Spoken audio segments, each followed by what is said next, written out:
नमस्कार रामकृष्ण री, कसे आहात सगळे? तर आज आपल्याला दाखवायचं आहे आमच्या शिपमधली कशी लायब्ररी आहे ती. तर ही आहे आमच्या शिपमधली छोटीशी लायब्ररी. ती नक्की कशी डेकोरेट केली आहे, कशी सजवली आहे, काय काय तिकडे, चला तर बघूया. हे आहेत सोफा सेट्स लाईनीत बसवलेले आणि लायब्ररीच्या आतमध्येच हे काही कम्प्युटरचे सेटअप आहेत.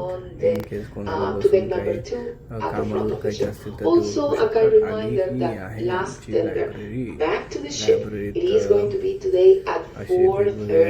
प्रकारचे पुस्तकं आहेत, सगळे इंग्लिशमधून आहेत.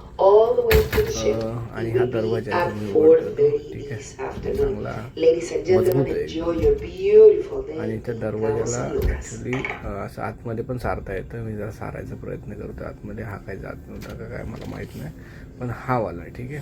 हा वाला असा आतमध्ये सरतो, ठीक आहे. म्हणजे हा दरवाजा असा पूर्ण ओपन पण ठेवू शकतो किंवा असा उघडून असा बंद पण करू शकतो.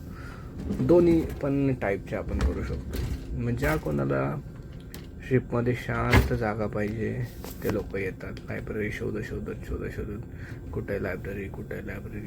आणि हा खाली कार्पेट टाकलेला आहे, म्हणजे पावलांचा आवाज येणार नाही, डिस्टर्ब होणार नाही येणार जाणाऱ्यांना, जे कोणी वाचत बसले असेल त्यांचा. इकडे अजून एक स्टोर आहे. त्याच्यानंतर अजून पुढे आल्यानंतर इकडे अजून 2 आहेत बुकशेल्स. स्पेशियस आहे. पुस्तकाच्या पुढे मस्त जागा आहे शिल्लक. आतमध्ये लाईट लावली आहे. हे ऑस्ट्रेलियाचं पुस्तक आहे कुठलं तरी. आणि असे खूप सारे कलेक्शन्स आहेत वेगवेगळे पुस्तकांचे. त्याच्या खाली एक थोडा स्टोरेज आहे छोटासा. आणि इकडे परत एकदा असे खूप सारे शेल्फ्स आहेत, वेगवेगळे कलेक्शन्स आहेत.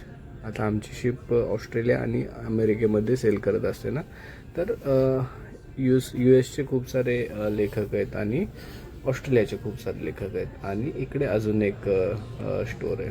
तर मग ही होती आमची लायब्ररी. कसा वाटला व्हिडिओ? धन्यवाद, सांगा मला. Bye bye.